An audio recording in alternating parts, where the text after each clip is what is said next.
In political news, that would have been very easy to miss because a lot of the news cycle right now has focused on Barack Obama and Eminem campaigning together for Harris, which several months ago would have sounded like a Mad Lib you came up with while high on bath salts, and the fact that Barack Obama then started rapping Lose Yourself to the crowd. Vomit on my sweater already? Mom's spaghetti?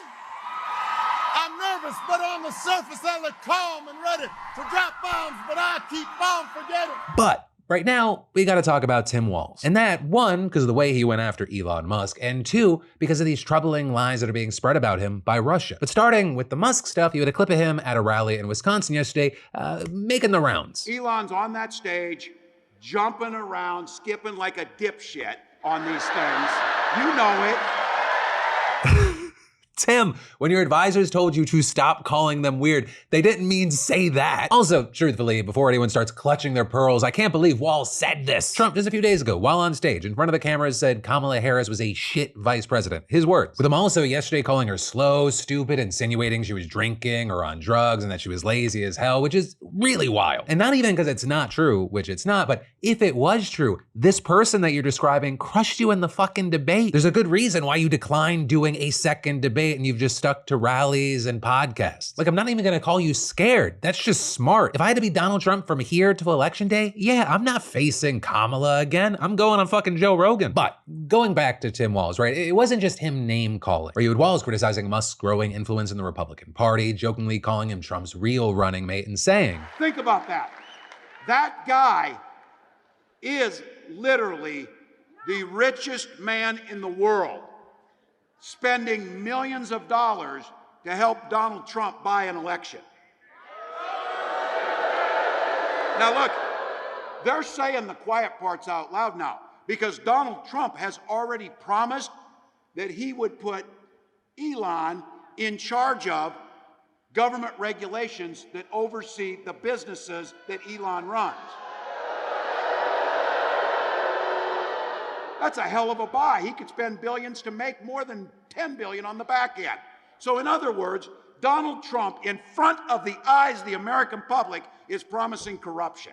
That's what he's promising you. But also, while obviously there's been a lot of attention on Walz in that clip, there's another thing that's connecting Walz and Musk right now. And that includes some of the lies that are now being spread on his platform that are actually part of a viral disinformation campaign specifically targeting the Democratic VP pick. Right, and to get more specific, I'm talking about Russian disinformation groups reportedly being behind baseless accusations that Walz sexually abused students while he was a high school teacher. With a report this week from the Office of the Director of National Intelligence, for example, saying Russian influence actors manufactured and amplified inauthentic content claiming illegal activity committed by the Democratic vice presidential candidate during his earlier career. And with that, at least 4 separate claims have spread since early October, racking up millions of views on social media platforms, including X. With it apparently starting on October 5th, when an anonymous man claimed in a Rumble live stream that Walz abused him when he was an exchange student in Minnesota from 2004 to 2005. And notably, that man was interviewed by John Mark Dugan, a former Florida sheriff's deputy living in Moscow and a known source of Russian disinformation. And on top of that, both the State Department and the exchange program say they have no record of a student matching his description. But of course, that didn't stop the disinformation from spreading, and it was just the beginning, because there was also another Rumble video posted on X, this one accusing Walz of acting inappropriately with students during trips to China. And then another X account posted grainy screenshots of supposed emails alleging Walz's misconduct with a minor at a concert in 1995. Though of course, there was no evidence of any of this, and the emails appear to have been doctored. And then finally, the latest effort was a video of a man claiming to be Matthew Metro, a former student, alleging Walz sexually assaulted him in 1997. And Matthew Metro, he's actually a real person, but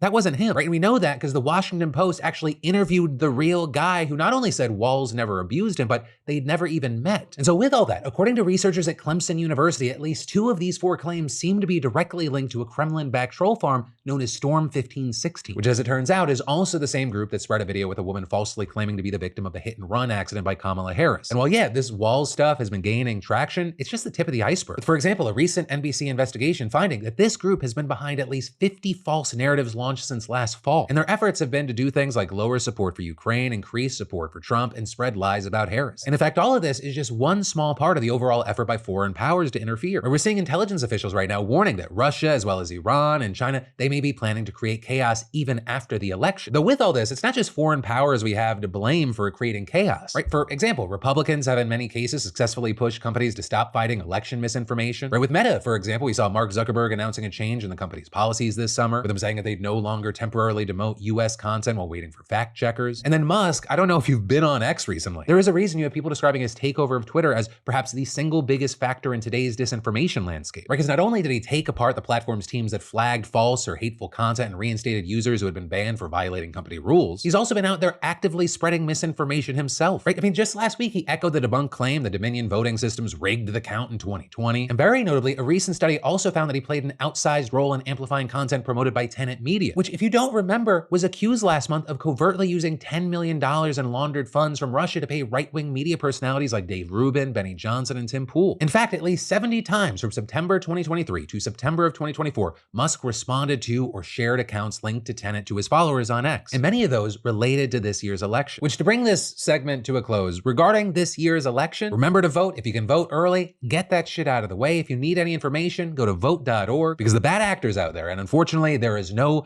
shortage of them, they are trying to lie to you, to mislead you, to dissuade you from voting. So don't take it for granted. Vote, vote, vote like it might be your last chance. Get those like-minded friends and family to do the same, because a lot is at stake, guys. And it's not like the world of misinformation is going to get any easier to sift through, especially when you have people like Elon Musk who will buy the town square, poison the well, and rip down the guardrails.